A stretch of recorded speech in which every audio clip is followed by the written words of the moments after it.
Pouco antes de assumir a presidência dos Estados Unidos pela segunda vez, Donald Trump já tinha gerado polêmica. Em uma coletiva em Mar-a-Lago, ele afirmou que os Estados Unidos precisavam recuperar o Canal do Panamá, alegando que a China o controlava. Além disso, disse que a Groenlândia era essencial para a segurança americana e sugeriu que a Dinamarca cedesse a ilha, ameaçando sanções caso recusasse. As declarações de Trump causaram um alvoroço mundial. O presidente do Panamá deixou claro: o canal é panamenho e ponto final. Já os líderes da Dinamarca e da Groenlândia reforçaram que a ilha não está à venda. A briga pelo controle da Groenlândia entre a Dinamarca, Estados Unidos e os próprios groenlandeses ficou até agora só no debate online. Mas para entender as falas de Trump e o que pode rolar com a ilha, é bom olhar para a história e ver por que os Estados Unidos sempre tiveram interesse nela. Em 2019, Trump já havia sugerido comprar a Groenlândia da Dinamarca, mas levou um não, direto do governo dinamarquês. Só que dessa vontade americana de ter a ilha vem de muito antes dele.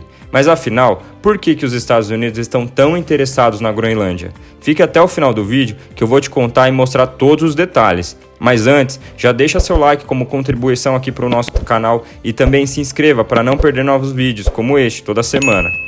Bom, vamos lá. Essa história não começou com Trump. O interesse americano na ilha vem de muito antes. Para entender o que realmente está em jogo, precisamos olhar para a história e descobrir por que a Groenlândia é tão valiosa para os Estados Unidos, independente de quem esteja no comando. A Dinamarca tem uma ligação com a Groenlândia desde antes dos Estados Unidos existirem como país. Os vikings chegaram lá por volta do ano 1000, mas suas colônias sumiram séculos depois. Já os Inuits, ancestrais da maioria dos groenlandeses de hoje, chegaram na mesma época em que os vikings foram embora. Em 1721, a Dinamarca retomou a ilha e a tornou colônia. Durante a Segunda Guerra Mundial, os Estados Unidos assumiram um controle temporário para evitar que os nazistas a usassem, mas depois devolveram a Dinamarca. Em 1979, a Groenlândia ganhou autonomia com seu próprio parlamento, mas a Dinamarca seguiu controlando a defesa e a política externa. Em 2009, um referendo abriu caminho para uma possível independência no futuro. Voltando para os Estados Unidos, desde 1721, o país buscou expandir seu território, comprando a Louisiana da França em 1803, a Flórida da Espanha em 1819 e o Alasca da Rússia em 1867. Na mesma época, o secretário de Estado William Seward queria comprar a Groenlândia e até a Islândia, acreditando que isso pressionaria o Canadá a se juntar aos Estados Unidos. Em 1868, ele tentou negociar com a Dinamarca, mas nunca fez uma oferta formal porque o Congresso já tinha barrado outra compra de territórios dinamarqueses. E aí, já no século XX, os Estados Unidos continuaram expandindo seu território. Em 1898, forçaram a Espanha a vender as Filipinas e em 1903 garantiram concessões para construir o Canal do Panamá. Em 1916, compraram as Índias Ocidentais Dinamarquesas, chamando a atual Ilhas Virgens Americanas, e em troca, reconheceram a soberania da Dinamarca sobre a Groenlândia.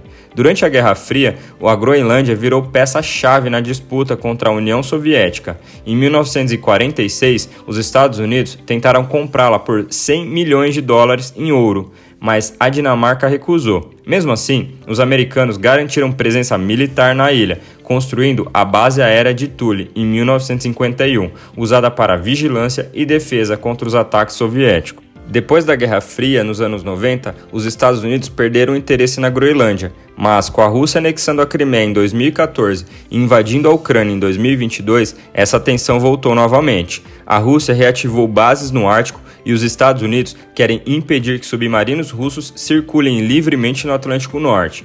A Groenlândia é estratégica para rastrear submarinos russos, e se eles passarem despercebidos, podem ameaçar cabos submarinos que ligam os Estados Unidos à Europa, colocando em risco comunicações militares e estratégicas em caso de guerra.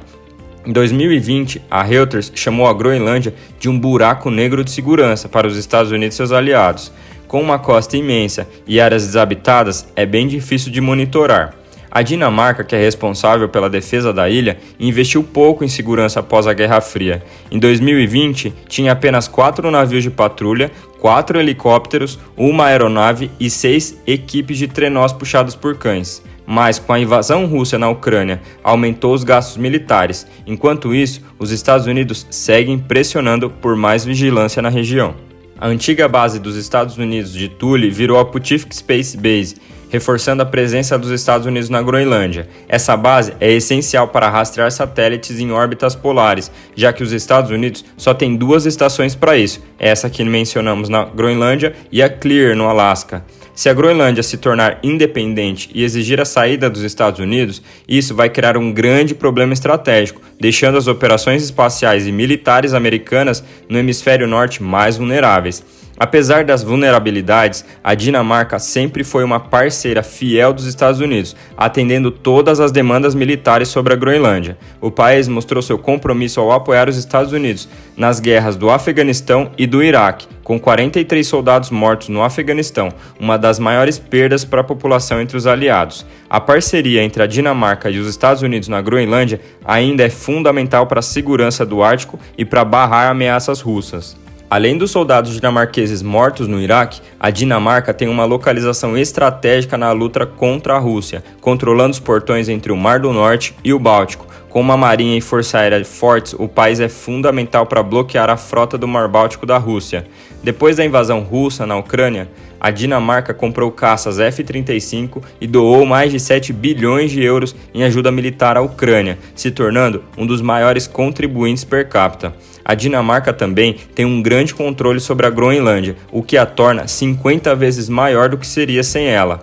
Além de uma longa história na região, a Groenlândia dá à Dinamarca e à União Europeia seu único acesso ao Ártico, com influência importante na região. A disputa pela soberania do Polo Norte envolve apenas Canadá e Rússia, mas com o derretimento do gelo no Ártico, novas rotas de navegação vão abrir, e a Groenlândia está bem no meio, ligando as rotas noroeste e do Mar do Norte. Além disso, a Groenlândia tem um monte de minerais raros e valiosos. Muitos desses minerais são cruciais para a economia dos Estados Unidos, e a metade deles hoje é dominado pela China. Segundo um relatório de 2023 do Instituto Brookings, cerca de 60% dos elementos de terras raras do mundo, que são a chave para a tecnologia militar e energia verde, são produzidos na China. Além disso, 85% do processamento desses minerais também acontece lá, dando à China um monopólio sobre materiais essenciais para o futuro e para a vantagem militar. A boa notícia é que a Groenlândia tem o maior suprimento de elementos de terras raras fora da China, praticamente intocado.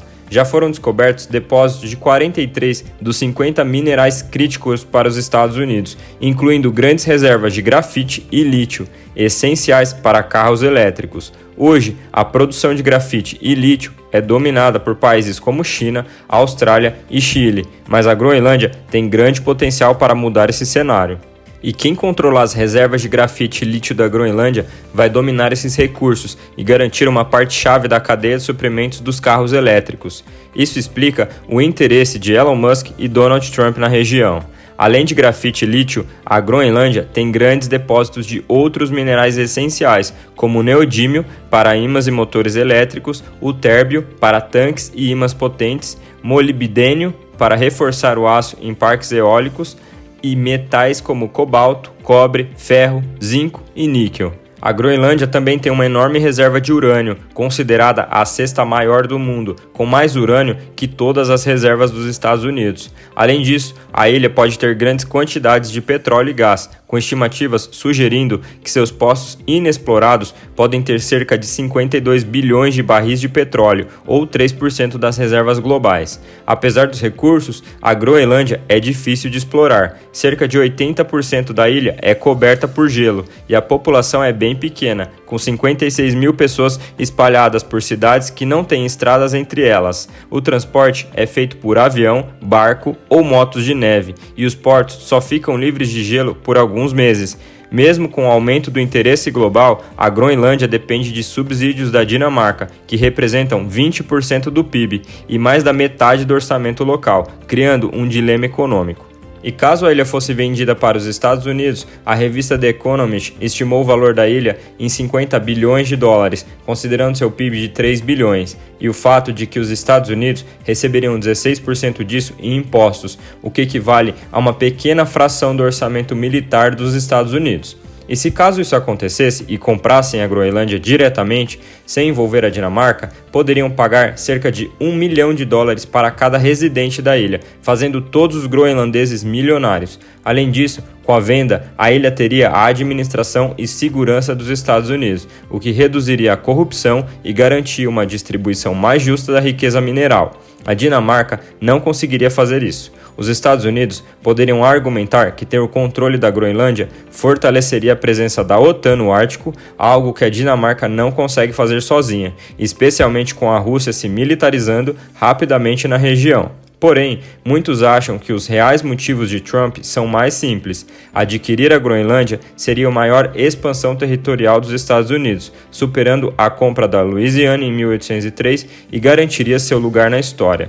Mas se ele conseguisse pressionar a Dinamarca a ceder a ilha, isso prejudicaria a imagem dos Estados Unidos no mundo e criaria problemas com outros aliados, além de fortalecer as reivindicações territoriais da Rússia e da China.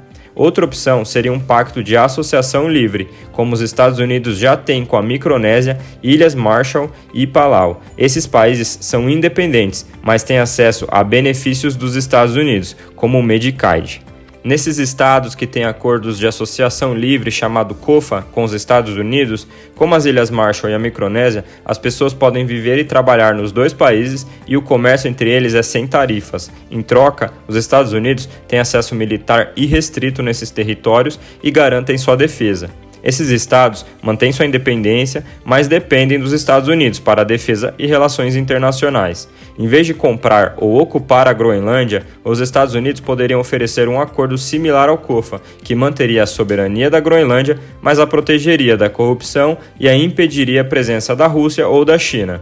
Um parlamentar groenlandês sugeriu que a Groenlândia poderia buscar um acordo de associação com os Estados Unidos e a Dinamarca após se declarar independente. Mas, seja qual for a escolha, ficar com a Dinamarca, se tornar independente, ser comprada pelos Estados Unidos ou firmar um acordo com eles, a decisão deve ser dos groenlandeses, por meio de uma eleição justa. A ilha é deles, são eles quem devem decidir o futuro. Agora me conta, o que pode acontecer com a Groenlândia no futuro próximo? Você acredita que ela será comprada pelos Estados Unidos?